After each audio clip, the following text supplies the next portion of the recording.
speed. Man's quest for quickness is most evident on the red-hot asphalt of the NASCAR Winston Cup circuit. 32 times a year, man and machine attack the punishing track. Competition is fierce, and at the end of the day, the glory of the checkered flag belongs to one man and his team, for they are the fastest. Strap in and sit back now as one of Winston Cup's elite, Rusty Wallace, takes you for a ride in the driver's seat.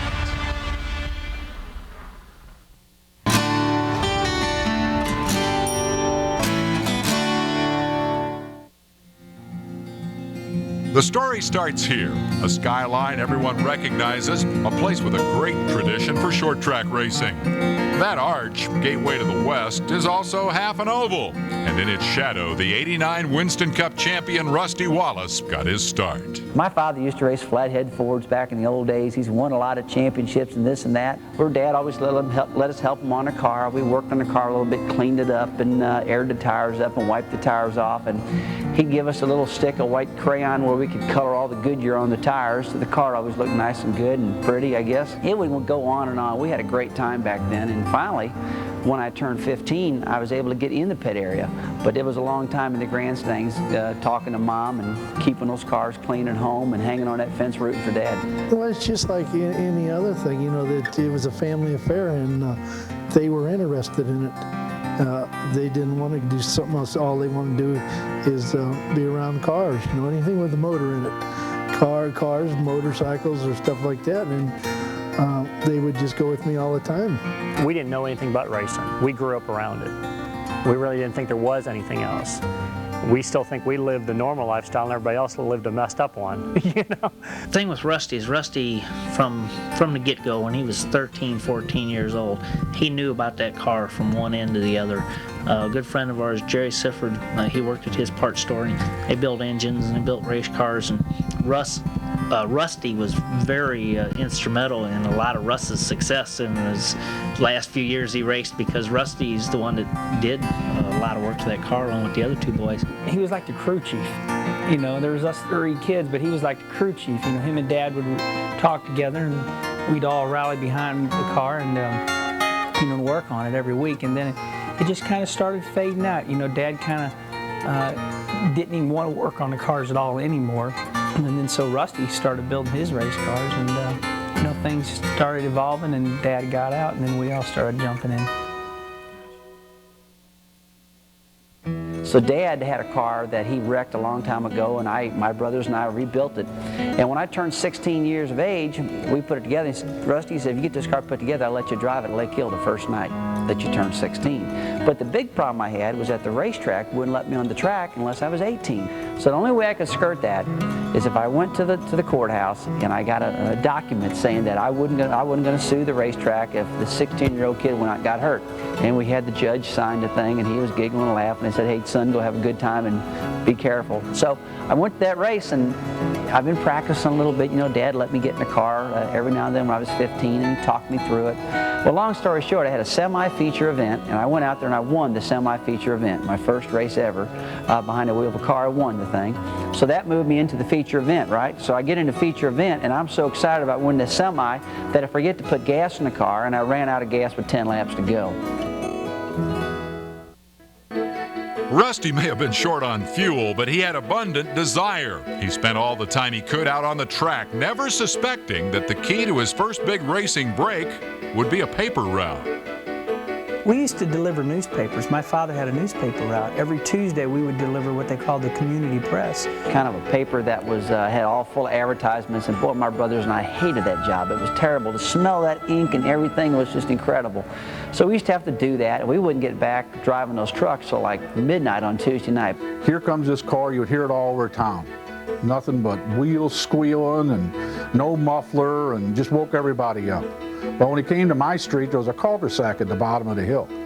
And boy, he would come flying down the hill, slam on the brakes, and slide around the cul-de-sac and up the hill, and then you would hear out the window somebody yell, and it was his brother Kenny. And I kept looking at him. I said, man, I know that guy from the racetrack, Charlie Chase. And he lived right on the paper route, and he always had the race car parked out front and all this stuff. And so we'd always drive by slow, and we'd give him 2 papers. We'd throw them out there, you know, because he's our pal, right? You know, so we'd do that and take care of him. And So I met him at the racetrack, and I told him I'd deliver papers to him, and and that's where our relationship really started with Charlie. Rusty used to run in my cars every week. We would be, even after the race, on a cool down lap. For some reason, Rusty could always find my car and run into it. So I decided, I said, man, I got to save some money here. So I said, I'll get the kid to drive my car, and then he won't be running into my car no more. And I started driving the car, and that's where I really got to know Charlie good. Well, then my good friend Don Miller now, which nobody knew back then, he was another guy on the paper route. I would drive by throwing these papers, and I'd see this Penske truck parked out front. And I'm going, man, what's in that Penske? What is that all about? So we got to meet this fellow one day, and he comes and said, I'm Don Miller. And I said, do you live up there, and you're the one with the race truck parked out front? And he said, yeah, that's me. I said, well, son of a gun. He was a big PR guy for Penske and helped put sponsors together and worked on it, pit crew and all that. And this young guy was, you know, he wanted to do something so bad that he exuded all that force. I mean, it was just like a huge blaze burning inside. And I said, you know, I got to help this guy. So Don started really helping me, kind of hanging around watching the races. One day he got Charlie and me together and said, Charlie, you guys don't have any money. How are you going to race? You got to figure this out. You know, Wallace is good at driving the car and messing with these things. And boy, there's a demand out there for some people to have race cars. You guys ever thought about getting that welding torch you got there and that welder together and maybe making some of these things and making some money off of it? And I said, well, I don't know. So we ended up doing it. So we came up with a little company called Poor Boy Chassis, and we actually built chassis in Valley Park, Missouri, and sold them to the other short track racers around the Midwest. And what we did was we built cars, and everybody worked there. They didn't work for nothing. All we would tell them is, if when we go racing, you get to go along. And a lot of guys, it was funny, they would be there right on time, just like it was a regular job. And we worked through the night to 1, 2 o'clock in the morning building chassis and everything and car parts, and we would sell them all over to keep our own operation going. So we were building cars for all the people in Iowa, the NDRA dirt circuit. I started building these frame and cage assemblies, and heck, I think we built like 25 of them one year. And I got enough money then to kind of be an outlaw, I guess. I started venturing out. I would go down to Macon, Georgia, Mobile, Alabama, Pensacola, Florida, way up to La Crosse, Wisconsin.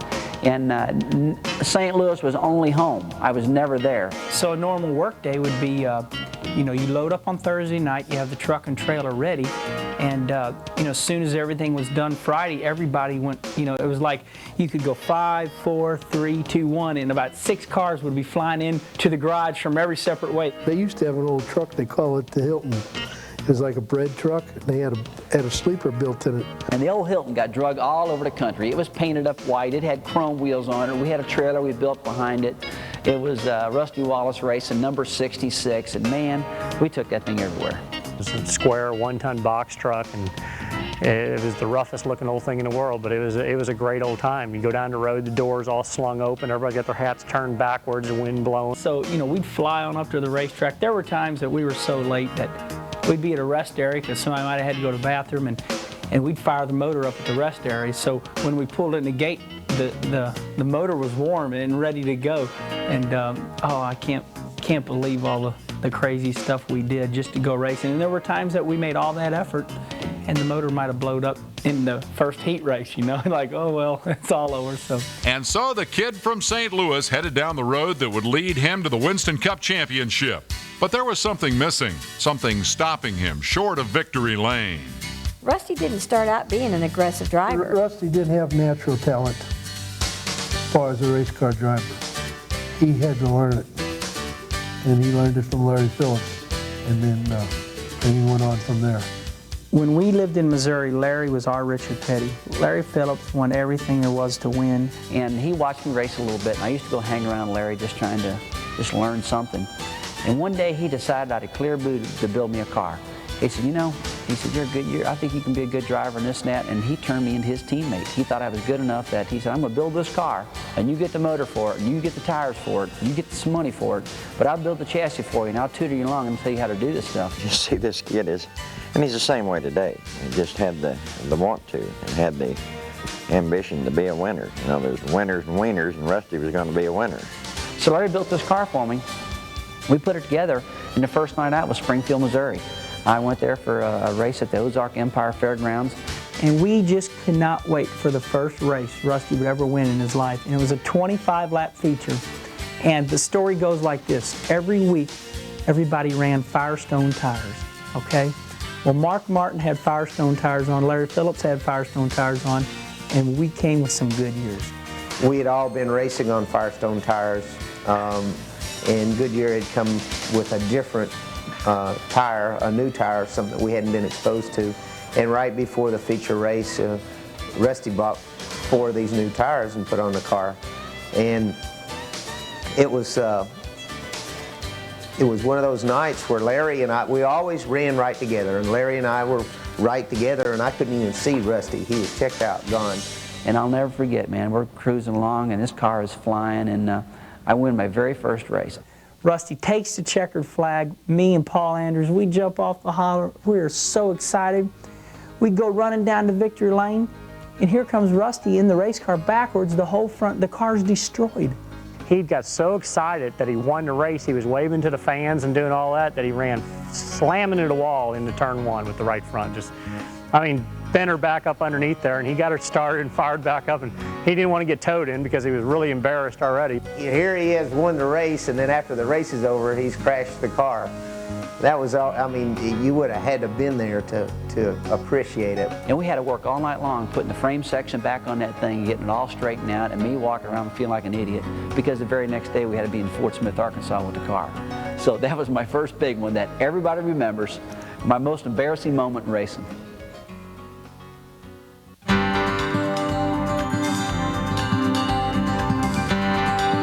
The very next stop was finally to take everything I've learned and see how much I've learned and find out how really good we think we've got ourselves and how competitive we are and take it to the next level. Well, back then the next level was the American Speed Association, and it took a little cash to do that, but we got some good sponsors and we got some great people along the line, and that's where I met a good friend of mine named John Childs. John is a great friend of mine still. He owned a big tire company in St. Louis, and John would always pay a lot of the hotel bills, and he paid all the tire bills. And then I met a good friend of mine back in the Charlie days, a fellow by the name of Don Kern, and Don was the fellow who supplied a lot of engines to us. And basically, I took Don and Charlie and Mr. Childs and all these guys, and when I got this stuff going with Larry Phillips, and we needed all this cash to hit the road and to pay the bills that it took to do something like that. So I went ASA racing, and my very first race that I won was in Toledo, Ohio. And now this might have been 4 or 5 races into the ASA season, but we went there, and that was a big one. And the car ran great that night. We won the race, and then everybody who heard who we were, and that was the start of it. Well, one of those people who heard about Rusty was the legendary Bobby Allison. Bobby took an interest in the kid, tried to help him along. Bobby was kind of a hired gun. He'd come in and do some pay-to-show-up shows and stuff, and he was the only Winston Cup driver that I knew, back then a Grand National driver, that I could talk to and say, hey, Bobby, what's it like out there? And so I was around everywhere. And here come this kid from St. Louis. And he was just, I mean, he was running wide open, standing still, you know, just ready to go get it and wanted to race, you know, wanted to go see what the world was like out there. Bobby always helped me real hard. He always worked with me and explained things to me and tried to coax me along. And he was competitive because he was always competitive. But there was a little something extra that he needed, and I said, Rusty, try some of these things here. And here comes this tractor trailer at our race shop. It must have been 100 tires, and they all were marked BIR. And what it was Bobby Allison's way of saying, okay, hey, I hear you're a young kid who wants to be a good racer. I was there before. And here we had all these tires that were marked BIR. They were a track tire rule, and Bobby Allison just out of nowhere sent those to Rusty, and I think Rusty really remembers that.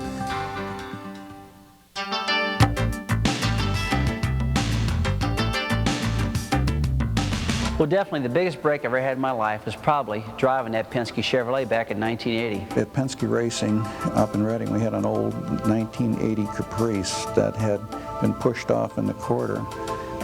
because Penske racing was officially out of stock car racing.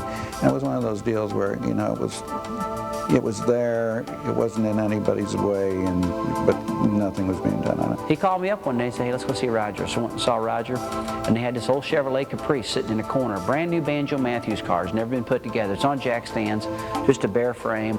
And I talked to Roger, I said, hey, how about that old Caprice? Is there a chance that we might, you know, get that thing together, get one of our engines from down here in Missouri and throw it in there and put a little program together and get Rusty to run? He said, after about 2 glasses of wine, he said, you know, he said, maybe we can do that. So we basically put this Caprice together. Jay Signori and Tex Pyle and Don Miller and myself and Don Kern, that group of people, we put this car together. We painted it blue and white and put number 16 and put Penske Chevrolet on the quarter panel. And Roger wanted us to go test. He said, I don't want you guys to go down and look stupid. He said, you go down there and test and get all the bugs worked out of this thing. And in the meantime, IROC was going on then, which Roger owned part of IROC. And Jay Signori let me drive some of the IROC cars to get a little experience around the Atlanta racetrack. So I did that, got a lot of experience at Atlanta. We took that car there, we qualified, and we qualified 7th. And man, what a deal. I'll never forget that. Ran in the top 10 all day and eventually finished 2nd to his current nemesis, Mr. Earnhardt. And I mean, it set the stock car community on its ear, you know. And it was a real dramatic day. And that's when Roger said, we're going to build another one and do some more. But Roger at the time was very, very deeply involved in IndyCar racing, and he had a huge commitment to the sponsors, and there was really no time to do this and do all the other things that we were involved in. So we ran a couple more races and weren't successful. We went to ARCA race at Michigan and broke a drive shaft and fell out of the race, and went somewhere else and fell out of the race. Roger says, hey, this has been a great relationship, but really it's affecting the IndyCar team. Let's just put it on halt right now. And Rusty, I'm going to follow your career, and you have a great one, and let's see how it goes. And so then it was like, man, I got a break, but I did that, and here it is. And so I went back to the ASA racing. And in '81 and '82, I remember we tried to build our own Winston Cup car and take it to Daytona, which I wrecked it. Then we took it to Atlanta, and I blew it up and wrecked it. And then I'd go somewhere else. I was a relief driver for Johnny Rutherford and Levi Garrett car a long time ago, and I drove it, and it blew up or something. So nothing was really working, and that's when I said I got to go do this ASA thing, and I did that. Racing ASA gave Wallace a chance to learn from another of short track racing's all-time greats. Rusty wasn't too proud to ask questions or to better himself, and he'd call me, you know, every Monday. My guys in the shop would bet which call it was. He'd call and ask what the weather was, and what springs you're gonna be running next weekend, and what setup you're gonna run, and what are you gonna run for cast or camp, whatever. I'll never forget, I used to pick the phone up with, hey Dick, how's the weather up there in Wisconsin Rapids? And he'd go, okay, what race you going to, and you want to know what spring to run here? Yeah, and I always lead into, how's the weather? And Dick would say, well, you put these springs in front, these springs in the back, and do this, kid, and you'll do pretty good. Racing was the most important thing. You know, winning didn't pay that much more than second. I won more than my share. You know, as time went on, guys like Rusty and Alan Quickie and Mark Martin came through, and they won some, but I was more or less the overall guy to beat. And I passed a lot of my stuff on to all of them, but Rusty was the one that wanted the most, and I might say I took under my wing, not because he instituted as much as he made you want to. You know, you knew whichever gave him for tools he was going to use well, and you know, he's going to go on and win some races. And today, when Rusty wins the race, I still feel part of Dick Trickle's with him. You know, I think his name ought to be Rusty Trickle Wallace. Dick and I started really working tight together in the chassis stuff. You know, he knew that I was really committed to it. I was always throwing different shock absorbers back and forth and this and that. That's when I decided, hey, I'm going to chase this title. I feel like I got the money, I feel like I got the people to get the job done. So in 1983, I made a commitment. We got more focused then, paid a little more attention, and started chasing the ASA Championship in 1983, and we won the thing, the very last race in Nashville, Tennessee. I believe I edged out Dick Trickle for the championship, and that's when I got the first phone call to go cup riding.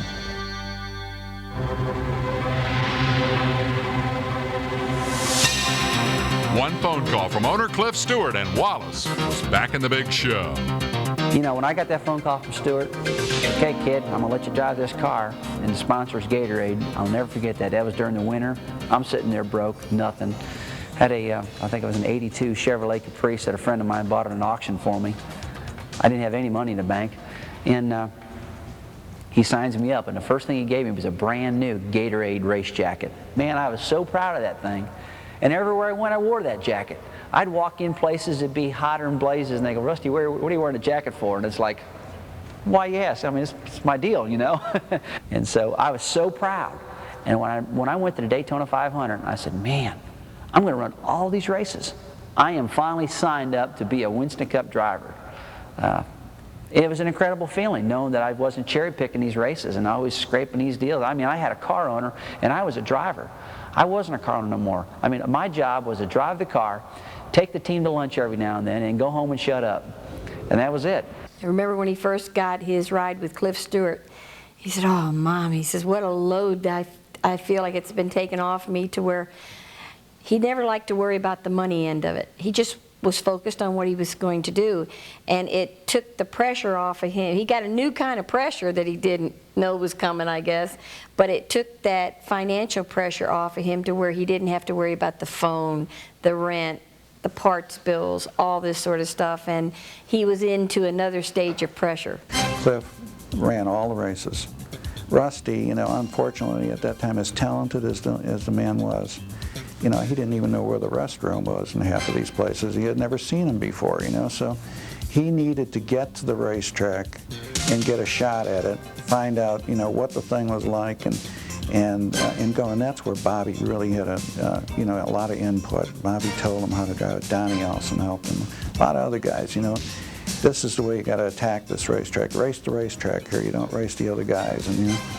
And gave Rusty a lot of seat time that he really needed, and gave him a chance to develop an aggressive driving style after he got to identify the racetracks. You know, that was the big key. If these guys are not expected to come in and gas it hard when they don't even know anything about the track. I knew I had to pay a lot of attention to the car. A lot of things were going on that I didn't understand. People couldn't understand why I got to the ASA car and I ran so well and won so many races, and when I got in the Cup car, I couldn't do nothing. I mean, I wasn't running good, I wasn't qualifying good, I was always having to pit on a back straightaway, everything was terrible. But the whole time, there was a lot of people in the garage area I was always talking to, trying to get the right direction, trying to understand. You know, I was talking to Bobby Allison, I was talking to Neil Bonnet, but for some reason, two guys that started talking to me, started paying attention to me, and I really didn't know they were paying attention to me, was Harold Elliott and Barry Dodson. And you could go up and talk to him. And it wasn't about the weather, it wasn't about sports, it wasn't about golf. It was always about racing. That's all he lives and breathes, you know, and we needed that. Well, I kept going with Stewart in 1985, and things still weren't looking good. We were blowing engines, but Cliff was a great guy, and still is a great guy. And he kept saying it's going to get better, it's going to get better. But it never did get any better. And in the end of '85, Tim Richmond and Barry and Raymond Beadle weren't getting along, and that's when Richmond decided to go drive for Hendrick and left his seat open. Well, Harold Elliott and Barry Dodson went to Raymond Beadle and said, hey, let's take a look at Wallace. I think he can do it. And Raymond, I knew Raymond years ago when we were drag racing. He was in the United Drag Racers Association, and so was I. And so I had exposure to Raymond before I went down to talk to Raymond. At the same time, a couple of Raymond's crew members, you know, had been watching Rusty's career develop, so that when it came time to ask his guys about Rusty, he got a thumbs up from his own guys. So that thing came together pretty quickly, and Rusty moved from Cliff onto Raymond. We started off racing, and we did pretty good right off the bat. Man, we went to Daytona. I think we finished 4th or 5th or something like that in the Daytona 500. Then we ran good at all these other racetracks, and Beadle said, heck with it, I'm going to go run them all. And we started racing all the races on his nickel. And I did, in '86, we won 2 races. We went to Bristol, I think the 4th race in, and we won my very first race. Off of the 4th corner, Rusty Wallace wins the Valleydale 500 and his first Winston Cup race ever. He already has his hand outside of the side of the car. saluting and waving. It was my first win as a crew chief, Rusty's first win in Winston Cup, and we were all kind of in shock. Congratulations, Rusty. How does it feel? Oh, I just can't say it in words, you know. It was great. I just wish my wife Patty was here to share this with me. You know, it's a dream of a lifetime. And Barry Dodson, Raymond Beadle, Rich Matera with Al Ugard, all the people, they did a great job, you know. And I can't say enough about Barry Dodson and Jimmy Makart, everybody. You know, without these guys, I just couldn't have made it. It was just something that I didn't think it ever happened because I worked so hard. And that last 30 laps seemed like 200. I'll tell you, and I just kept driving every line just as careful as I could. And 50 laps in a race, I said, boy, I wish there was just one more lap left. And then that one lap come on, I said, thank God. It was a big mission accomplished. I even thought that maybe this is the only race I'll ever win. It was that big to me. And I saw the trophy that they gave Rusty, and I got one for myself. I still have it at home. I stayed at his house Monday night. And I got to be like the receptionist and answer the phone all night and screen the phone calls because everybody in the world called to congratulate him, and rightfully so, and it's neat that they did, but you know, it just wears you out after a while, but that was pretty special. Then we went on to Martinsville, and they kind of thought, well, this kid's a fluke. Then we went to Martinsville and we did it again. I said, well, I think maybe he's for real now. So then in 1987, that's when we signed up Kodiak as a sponsor. Raymond worked real hard on that sponsor, and he put it together. Man, the car is beautiful. It's white and it's green. It's a great looking car. But after that season, that's when we went into the brand new cars in 1988, the smaller cars. And Barry and Harold and all his guys, and Jimmy Makar and those fellas, and Todd Parrott and all of them built me a Grand Prix, a Pontiac Grand Prix. Well, that thing was a bullet.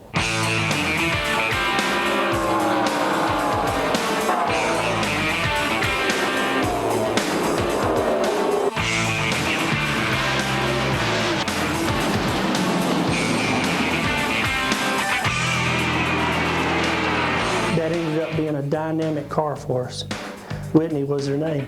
And then we tried to duplicate that in everything we had, and that brought the consistency to the Blue Max team. Rusty Wallace comes out of corner number 9 in the Kodiak Pontiac, slips just a little, but he's got the race won. He crosses the line, and Rusty Wallace wins. White flag this time by. Final lap. Can Jeff Bodine catch Rusty Wallace? And he nudges him in turns 1 and 2. Wallace a little bit out of shape. Bodine back on the inside. They are door to door, down for the white flag. Final time. Here's Wallace back on the inside, and he nudges Jeff Bodine in turns 3 and 4. The crowd on their feet. It will be Rusty Wallace will win it here at the Wilkesboro Speedway. I mean, they are on their feet, ladies and gentlemen, for an outstanding finish. What a finish. And we won 6 races that year. I believe we had 6 pole positions, and that was in 1988, and I raced Elliott for the championship.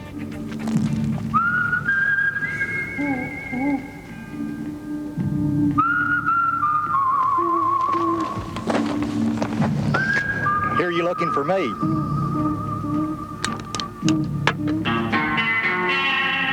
You know I am Wild Bill. Rusty, you best turn around and keep riding. You know I can't do that. I figured that. I reckon there's going to be a shootout.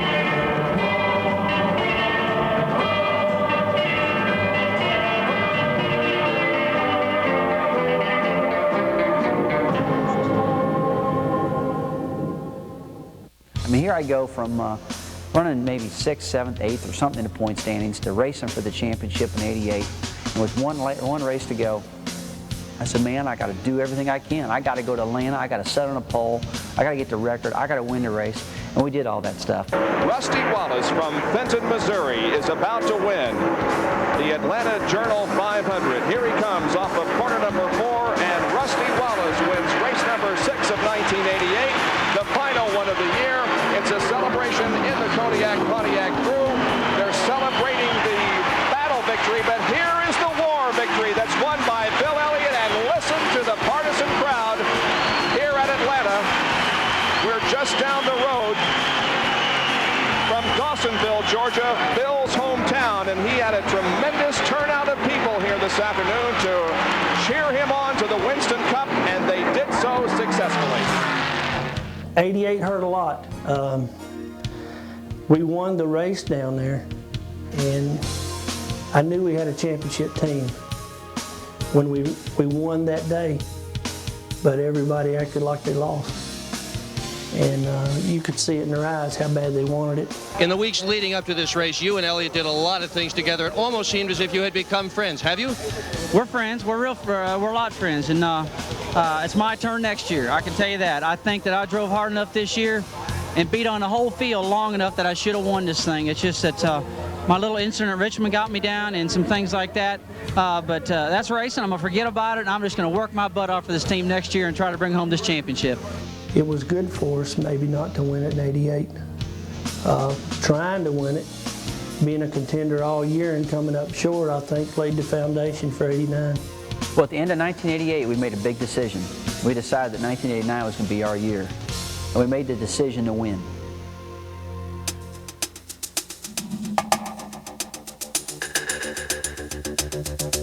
The chemistry they had that year was dead on. What we had was a team that was rock solid. They just had this rhythm that couldn't be stopped.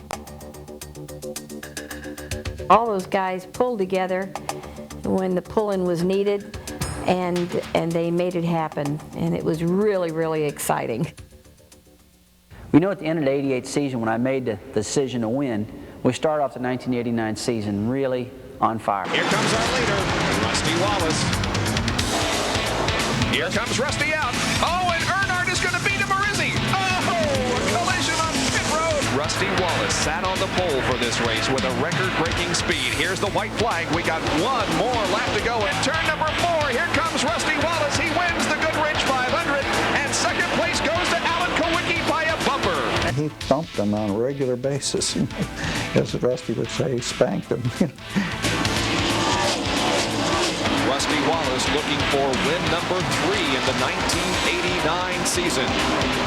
Can he protect his position and hold off the challenges of Bodine and Darrell Waltrip? Into turn number 3, here they come for the checkered flag. It's going to be Rusty Wallace winning the Valleydale 500. Oh man, oh man! We won right off the bat. We won Rockingham. We won Atlanta. I think we won. We won somewhere else and won. And when I went into the Winston, I was probably more fired up and probably more of an aggressive driver, more of a dangerous driver behind the seat than probably I should have been, and the sparks flew. Darrell's leading his new Illumina, and we're going into turn 3, and the laps are winding down. I think it's 4 or 5 more laps to go. Car would absolutely fly. I went into turn 3 and I made the cut. Darrell backed out of the throttle, and I never lifted. And I got the nose pointed underneath him, and I never got out of the throttle. And I started heading up towards him, and I get my nose right up to him. And I said, man, he's going to have to start turning pretty soon and start coming down. I said, hell with it, we're going for it. And I stood in the gas, and I just kept on going. I never lifted. Well, about that time, he's coming down to make the turn, a normal move. He didn't do anything wrong. I really need to take the blame for all this, but I was real aggressive. I didn't get out of the throttle. I didn't go up and say, I'm going to hit Darrell and spin him out, but I didn't back off. And I'm thinking that maybe Darrell's going to see me. He's going to move high, and he didn't, and I didn't. Neither one of us lifted. He spun, and I won. And boy, I lost all my fans. You know, the deal got over, and it was just unbelievable how it changed. It changed his whole racing career. The whole thing. Had nothing to do with the Winston Cup year. It had to do with now the cowboy hat's changed. Rusty was wearing the black hat. Darrell was wearing the white hat. It was weird. It was the scariest thought in my life that I've went through for a year, trying to gain those fans back. That night, that particular night, they were so volatile at me. They were throwing stuff at me. And Humpy Wheeler took 2 armed security guards and sent them to my house. And they slept downstairs while me and the family were sleeping in the house. And I'll never forget, my little girl woke up and she said, Dad, there's 2 police officers downstairs. What's going on? I said, long story, I'll tell you later. I remember talking to him about a week later, and he was kind of bummed out about what happened. I said, well, what's the big deal? I said, man, you made $200,000. I said, you can be as big a jerk as you want for $200,000. I mean, that was a lot of money. I mean, just not too many years ago. He says, no, he says, man, the money's not worth it. He says, everybody down here hates me right now. He says, I mean, I'm getting booed. He says, you don't know what it's like to stand up in front of all these grandstands and people boo you something terrible just because of one event. If you knew what went on out there, just like Darrell Waltrip does know, because I worked for Darrell and I kidded him about it, and we were in a restaurant one day and we were leaving and the painting was there of us going by him, and Darrell was spinning, and I said, Darrell, that's the day you just lost it, wasn't it, buddy? And his car was awful loose. Rusty saw that, and I mean, let's face it, it was for 200 big ones. And that was a lot of money back then. That's a lot of money now. Darrell was getting looser and looser, and all Rusty did was, as Darrell's car kept going higher and higher, Darrell either had to get out of it, hit the wall, or spin. And Rusty made his move. He filled that gap to where Darrell needed to come back to. Darrell Waltrip knows that. Rusty was heads up that day. It bothered him that the fans, he thought the fans didn't love him. He wants everybody to love him, and everybody should love him. He's that type guy. And we said, hey, let's put that behind us. I mean, Barry Dodson was a guy that, hey, he wants to win races. Harold Elliott wants to win races. And it was like, heck with all these other people are thinking. Hey, I watched Darrell spin guys out before. He's no prince himself. I watched this happen. I watched that happen. He said, hell with it. We know where we're at on the racetrack. We can't fix the fans right now. But, hey, we're going to continue with our goal, and our goal is to win this championship and win all the races we could. So right after that was over, the decision to win still never got out of our minds. It was wide open. And 2 or 3 races later, Darrell and I are shaking hands and talking to each other and just having a good old time, and everything is fine. I think the reason Rusty's team was so successful in '89 was because they were very mature when they had to be at the shop, but they had a lot of fun. And there's a lot of stories, and they won. And they were real consistent. And Barry Dodson is a great crew chief, called excellent races. And Jimmy Makehart and Rusty had awesome rhythm and setting chassis up. And old Todd Parrott back then was packing wheel bearings. That was his specialty. And now Todd's a great crew chief. Everybody was focused on winning that championship, and everything was just about right. I mean, they had all the pieces of the puzzle, and they really fit well. But one thing that started to happen that I had no clue was going to happen, my car owner was starting to have some big financial problems. Fact is, Raymond Beadle was running out of money. A team contending for the title might not make it to the end of the season. Here they are in the hunt for the championship. You know, they're running head-to-head with the best there is, and they couldn't race because they had no tires, you know, because the tire bill hadn't been paid and this hadn't been done. And I know many times, you know, we did things at the last minute just to get on the racetrack. And that was a tough one to take. I'd go to some racetracks, and there were some bills owed, and I was helping with some of the tire bills to try to keep them going. And the whole time you couldn't get mad because Raymond, he gave me a break. He gave me a shot, and he probably put himself in a position that was too tough on him because he was trying to help me and he was trying to help the team. That gave us, I think, more determination, because other teams would say they can't do it. They'll fizzle out before the year's over. They can't continue to do what they're doing and be that strong on a weekly basis. And I think our medicine to do that was hearing all these things. And we were just, by golly, we were just determined. Man, I tell you, finally we get to Atlanta, and that's the last one. The series finale, a pressure-packed affair. Just 79 points separated 3 drivers, Rusty, Dale Earnhardt, and Mark Martin, in the championship battle, the 1989 Winston Cup crown. We already had a goal set, and it wasn't to finish second again, or we would have all been losers. Besides Daytona and Talladega, this is the 3rd fastest track on the Winston Cup circuit. There is Rusty Wallace. So much tension. I mean, there's Dale Earnhardt flying, and I'm flying, and we both qualified, I think, 1-2 in the front row for the start of that race. And he's driving like I've never seen Earnhardt drive. And I'm going to tell you what, he blew my doors off that day. Dale Earnhardt is just making a shambles of the Atlanta Journal 500. 80, he lapped the whole field. In 89, he had all kinds of trouble through that race. Everything went wrong. And Rusty Wallace also making an entry down pit road. Could be a costly miscue here late in the race. They are going to work now on the left side of the car. He overshot a little bit as Bodine exits pit road. They will change left side tires. Maycar being rolled at tire by Harold Elliott. Left front tire going on. John Dodson has the left rear. Barry Dodson watching every single lug nut. Wallace screams the car back in gear and heads for turn 1. You know, we kept having these problems during the race with the lug nuts coming loose and flat tires, and the guys were saying 15th or better, man, that's what we got to do. We got to do 15th or better to lock this thing up. I said, where are we running? We're running 19th. We're running 18th. I'm going, man. And this was an unscheduled pit stop for Rusty Wallace because he had just been in, and he now goes 4 laps down. Wow. This thing is not over yet, ladies and gentlemen. Don't leave us here because we've only got about 50 more laps to go, less than 50 laps to go, and the Winston Cup Championship has not been determined by any means. I coached him along. A time or two I told him we were places that we weren't, and I know my mom wouldn't appreciate that, but I kept confirming to him that we were okay. But we're way behind, and I'm going, gosh. And then finally they're going, Rusty, you're 17th. Keep digging. Don't quit. Stay focused. Stay focused. Another one just fell out. Go down and make sure he's out for sure, and if he's not, pay him to stay out, you know. There is Barry Dotson, the crew chief on the car. Saying a prayer. Skyward, saying a prayer.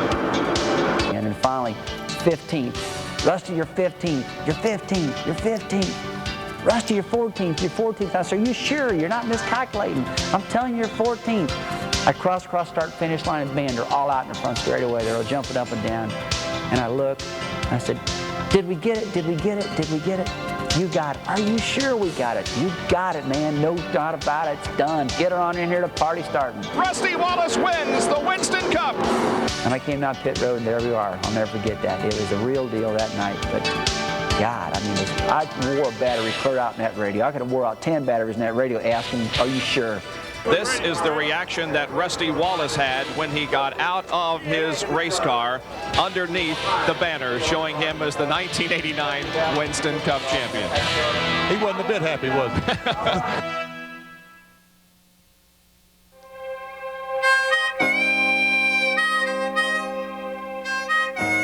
The joy of the '89 title stands in sharp contrast to the uncertainty ahead. Blue Max Racing and its championship driver stood at a crossroad. After we won the championship in 1989, you know, we were starting to have some of the problems, and we started off the 1990 season with Raymond. I still had a contract I needed to fulfill for another year with Raymond, and that was part of the stuff I wanted to get out of because I pretty well felt like we weren't going to have the financial capability to try to run the 1990 season. Well, at that particular time, Don Miller and the Miller Brewing Company started talking, and the brewery decided that they would sponsor Raymond for one more year, and that'd be it before I would go on to something different.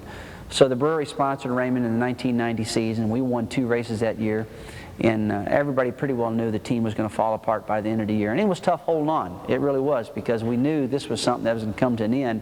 But I guess we also knew that there was great things to come. And the great things was going to be the Roger Penske involvement.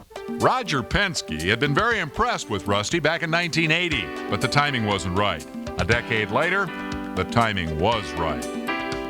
I had a really good relationship with Roger. He's my mentor, if you will, but he's also my friend, and he understood when we decided we wanted to do this. So we told him that we were going to buy this property, and I said, I want to move down with Rusty. We'll go to Charlotte and we'll put a deal together and have our own team.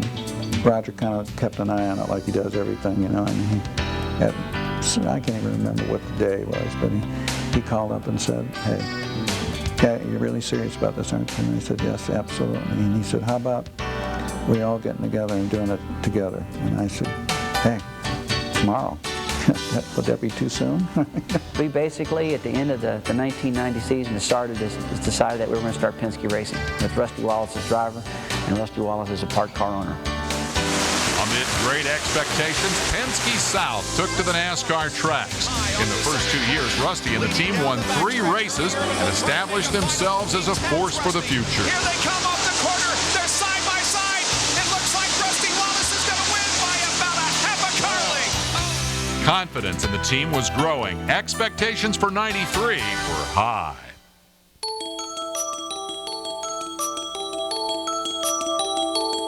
Well, you know, in 1993, we hired Buddy Parrott to be our crew chief, and he came around and looked at the shop, really loved it, and then the media tour came. And they asked Buddy Parrott to stand up and say what we thought we could do. But I'll tell you what, I wasn't prepared for what he was about to say. I looked him straight in the eye and said, this team's good enough to win 10 races in a year. Rusty kind of looked at me like that, you know, he said, like this, and gave me a funny look. When I looked at Buddy Parrott and he said 10 races, and I went, wow. I thought, man, I got me a hell of a crew chief now. I mean, this guy's committed. And I always heard he was a real good people person. And he had me excited that night. And so Rusty and his team headed for the season-opening Daytona 500. Buddy says 10 races, and we go into Daytona really fired up and ready to go, and man, a crash.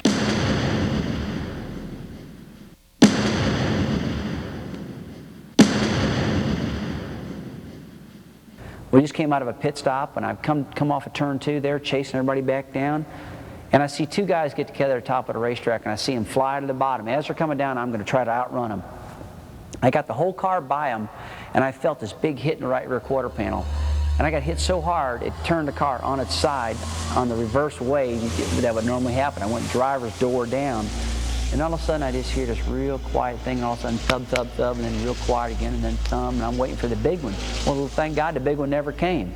And I got out of the car, and I was the maddest person alive, because I watched those 2 gangsters up top of the racetrack getting ready to crash the whole field anyway, and I'm the one that gets involved in it. It's amazing, but Wallace walked away from that crash, shaken, but still determined to win 10 races. In the next 7 weeks, the Miller Pontiac was unstoppable. Rusty won 4 times and was never out of the top 5. He is fast. So far, in the first 100 laps, we haven't found anyone that can race with him. Here is Rusty Wallace in the 3rd turn, now the 4th turn, and the Food City 500 win is his. Here's the Miller Genuine Draft Pontiac off the 4th corner. Rusty raises the hand, and he wins the first Union 400. Rusty Wallace has led 905 of the 1,800 laps raced on short tracks this season. He has led 50%. And not only is this a big win for Rusty Wallace, but it moves Pontiac to the top of the manufacturers battle with 54. Rusty and the team were on a roll, and then at Talladega, it happened again. They come through the tri-oval. Checkered is waving. Ernie Irvin wins, and Rusty spins and gets airborne and flips wildly right at the start-finish line. Very reminiscent of his accident at Daytona. And I just thought to myself immediately for that 1 millisecond, oh my God, here it's again, it's happening again. Had the same feel, the same everything. And I can even remember my hand, watch on my wrist. I have my hands on the wheel, clutched like this, and my eyes are open looking here, and I can actually watch my hand as I came down, break off, and fly back this way, and then all that, I lost consciousness after that, I guess. Then I didn't have any more support, and I started hitting everything in there.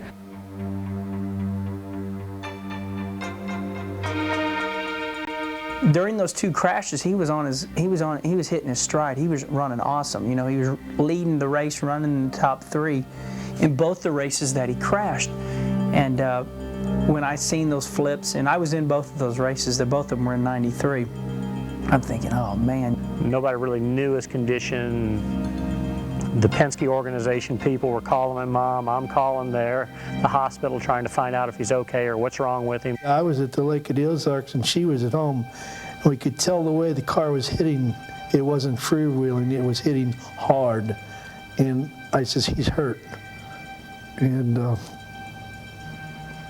then I called her on the highway, and she was having a fit. I woke up in a helicopter and in a hospital room with all kind of wires jammed down to me, and that was a bad one. And so that really set me back, and all I could think about in that helicopter was championship, championship, championship, gonna lose, gonna lose, gonna lose. I believe Rusty Wallace is off the pace. Here he comes. Both those cars passed him on the start. Something is wrong with Rusty, because on the acceleration off turn 11, he did not. And John Kernan, what's the problem? During that mishap, Rusty jammed the transmission in, and it is now broken. It is basically all he has is high gear. So Rusty Wallace is unable to shift, stuck in high gear, and as you know, that makes it very difficult to go around the race course. Then I went to Charlotte the next weekend, and I had this big brace on, and I'm running, and I get the car sideways, and I can't correct it enough. And I ended up having to spin the car, and when I spun it, I got it in the inside wall. But I'll tell you what, right after that race in Charlotte, it's like somebody flipped a switch. And man, when they flipped that switch, we took off. We won everything. Despite the wrecks and bad luck, Rusty clawed his way back into title contention.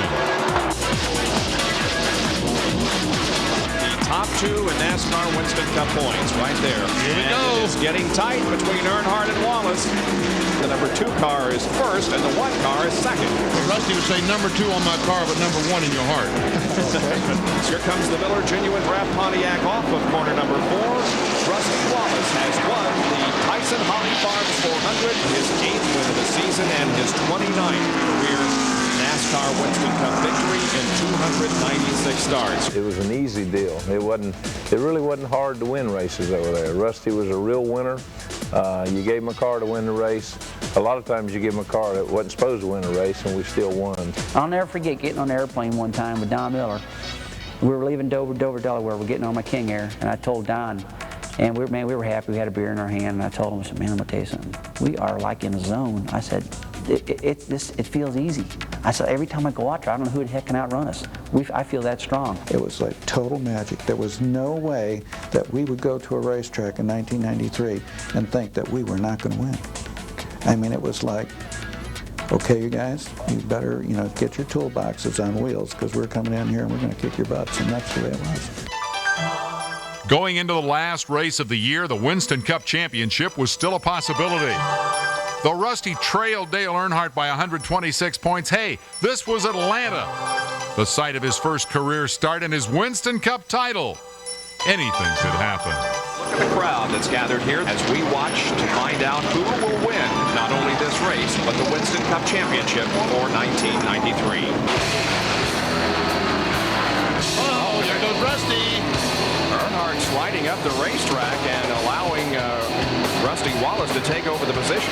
I just wish that everybody watching today and listening today could put their self in Rusty Wallace and just feel the emotion he's going through today as he drives as hard as he possibly can every inch around this racetrack to lead every lap. I went into that last Atlanta race with 9 victories. And I said, man, I've got to win this race. I've got to lead the most laps. I got to get all the points I can. I got to get Earnhardt in trouble. But in the end, the title was Earnhardt's. Rusty Wallace comes off the corner, takes the checkered flag, and wins the Hooters 500. Rusty Wallace wins his 10th Winston Cup event of 1993 and the 31st of his career, but there is also celebration in the GM Goodrich Richard Childress Dale Earnhardt pit as Earnhardt has won the 1993 NASCAR Winston Cup Championship. Okay, Rusty and the team didn't win the big prize, but they did overcome adversity to accomplish what most thought impossible: 10 wins. And I finished 76 points behind Earnhardt. But I got out of the car in victory lane, and Buddy Parrott came walking up, and I said, Buddy, I tell you what, I said, I got your 10, and you were right.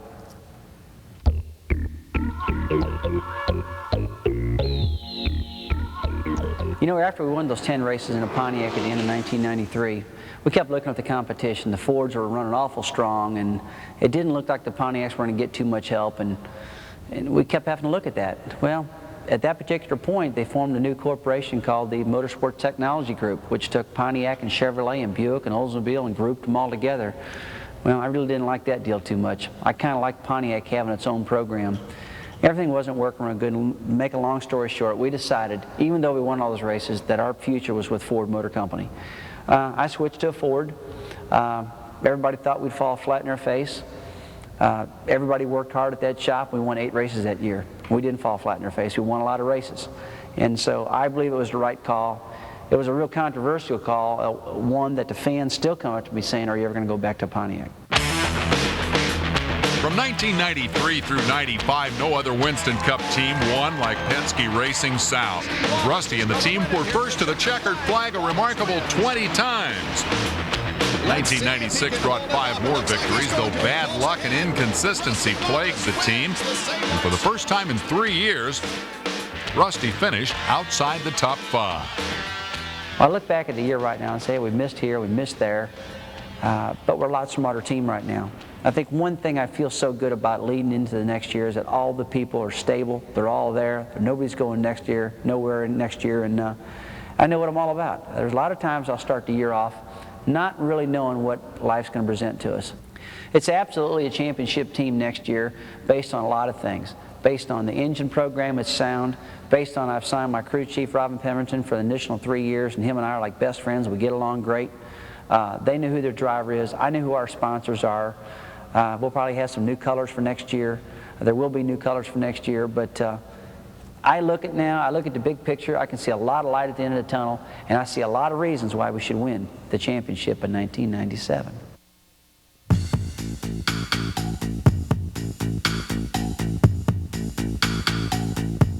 There's an incredible amount of people it takes to run a Winston Cup team. A lot of people. All these other teams, they've got their number they need. We've got our number of people we need. But you know, I learned one thing a long time ago, that there is no I in our race team. It's real important. I mean, I remember back in the Blue Max days thinking that I was the one who made it happen. And this guy wasn't, or this guy wasn't. I found out real quick I was dead wrong. It takes us all. I mean, if I don't have an engine that's going to be reliable, if I don't have a crew chief that's on the game, making these guys operate perfectly, keeping the rhythm going right. Rhythm's important. Substituting guys doesn't work. You always got to have the same people doing the same job.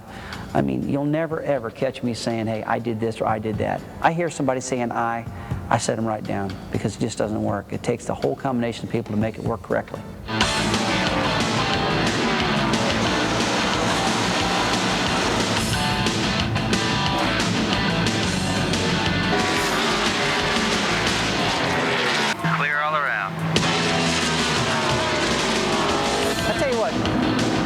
Down. Let's go, let's get her down and clear. Let's take that 2/10 out of it. I guess if there's one thing that makes me proud about the car, it's knowing the car. I mean, I grew up with the chassis stuff, and I feel pretty good when I can get in the car and drive it, and it's doing something. I can make a suggestion to do this and do that. That's pretty good, Robin. That's forward. It runs around down here really nice. I mean, it's just perfect on the curb. Let's make this quick, guys. Keep everything shut down. We're just going to go right back at it. If I feel something on the track and it's not driving right, I'll look at the screen and say, I think I'd like to have this. Then I'll go talk to Tom Hoke, my shot guy, and I'll talk to Rob and say, do you concur? What do you think about that? Do you think what I'm feeling will fix if we do this? I think just some people got a sense to understand a car or want to get involved in it. What I'm thinking, I can put more air in the right rear. I can bring it up 2 pounds. I got that, and I got the rear sway bar. You know. But to start this next session with, now I tell you what, let's just start the way we are, and then let's try the wedge, let's try the sway bar. Let's just know what we got. We need to know what we got, what we're working with at the end of the day. You might want to try your fenders too. Right. Well, I want to try bringing the fenders in a half on each side. Okay, that's it. Let's go.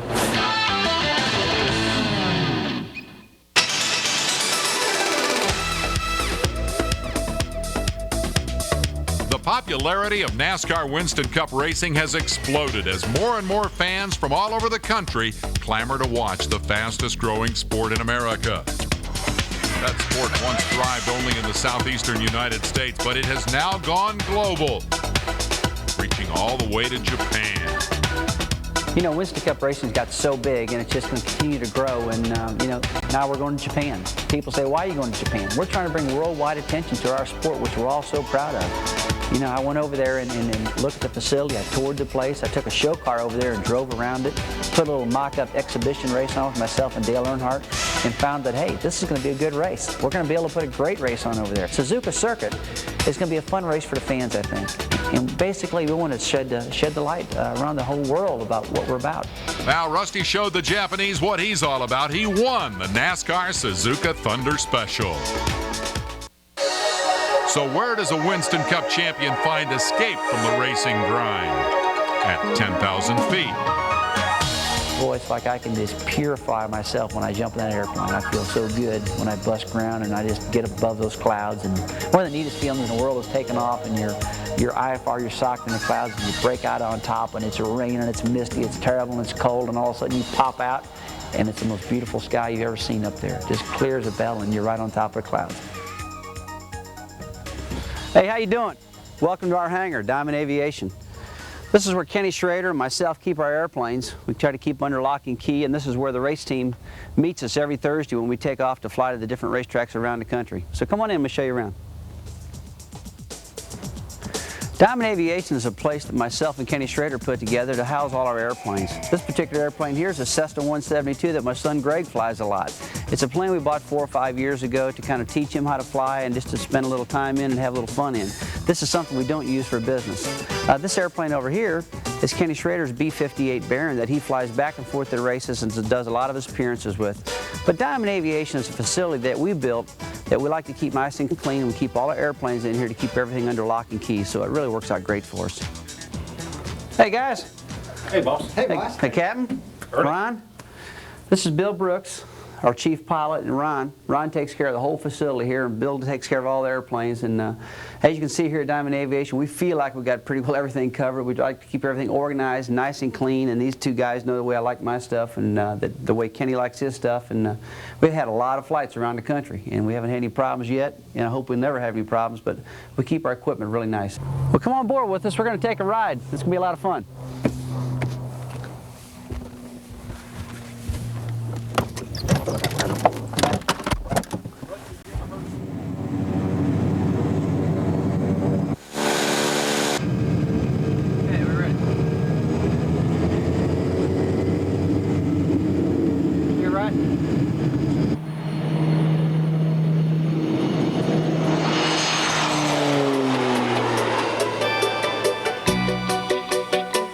You know, I think I'm just the same as everybody else. Everybody goes through hustle and bustle and things that disturb them, and sometimes they just gang up on you and you can't get rid of them. They got, I'll come to this shop and I got my mind on one thing I want to do, and 15 other things are going on, and you can't get rid of it. But I'll tell you what, when I drive out to the airplane hangar and I get in the plane and I bust ground and I throw wheels in the well and I start climbing the altitude, I go, you know what? The phone can't ring. And you know what? They can't get a hold of me. They can't ask me any questions. And I got my best buddy, old Bill Brooks, with me, and we're flying along, and I got my hot coffee right here, and it's a real getaway. It's something. Even though I'm going to do my job, I'm going to the track or I'm going to appearance, I treat every appearance, I treat every flight in the airplane like it's just a lot of fun. Welcome to Oshkosh, Wisconsin. Home of the EAA fly-in.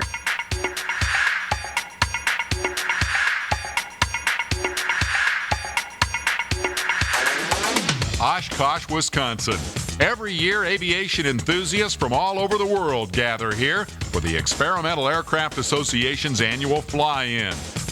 More than 800,000 people take part in the week-long event. Rusty Wallace is one of them. Second year I've been in Oshkosh, it's just a real blast. Me and Greg, my son, and a lot of friends of ours come up here. We fly our King Air up here and park it over the EAA hangar, and I'm a big warbird fan. I love watching a warbird. Did you see that? This is a big sucker, I'll tell you what. Oh, is this your bird? No, this is one I'm flying. Oh, okay. Come on there. Nice to see you. I talked to Mr. McDonough about you the other day. Yeah, no kidding. You're going to fly that Skymaster, I guess, when they get ready to go. Looks like we're getting it lined up. The hell, you're going to do some flying, I hope. Tomorrow morning, I hope. Good. I think we're flying tomorrow morning about 8 o'clock. We're going to put you in Jack Rouse. He's going to kill you. No, sucker, he'd like to kill me. And I got, to date, I guess I've got like 5,700 flight hours right now, and I've flown probably 15 different type of aircraft. And I really enjoy it a whole lot. Yeah, we'll see you in the morning. Yeah, morning too. Hey, chew your Thanks food a lot. real well. Chew your food. Oh, come on, don't start that on me right away now. I'm a rookie at this. Don't hurt coming up. You hear that? Chew your food so don't hurt coming up. Fighter pop breakfast in the morning. 2 aspirins, cup of coffee, and a puke, and take off. Good to go. Thanks a lot. Just what I needed to hear. Let me tell you something. I know these guys, and these guys are they're going to do all they can to make my first initial trip get me as sick as I possibly can. Welcome to Oshkosh. I appreciate it. What we'll do today is the same. We'll keep safety number 1 to fun number 2. So I'll let you fly the airplane as aggressively as you're having fun doing it. Okay? So you'll be the limiting factor. I'll be your coach. I'm going to talk you through most of it. You ever jumped before? Never have. Okay, neither have I. I'll start today.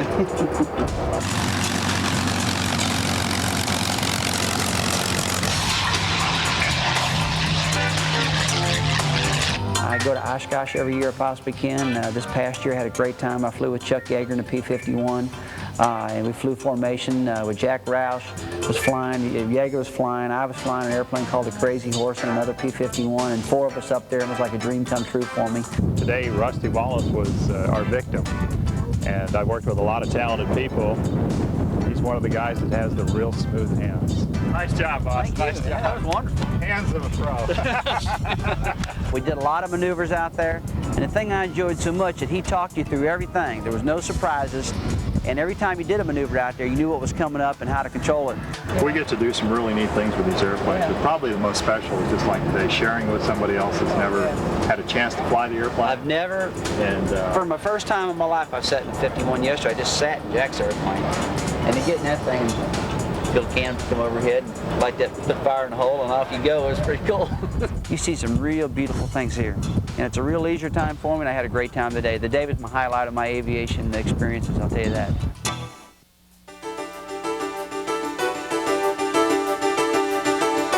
From the Missouri short tracks to the motorsports showcase known as Winston Cup, Rusty Wallace has cut a wide swath through the world of stock car racing to arrive at one of life's major milestones.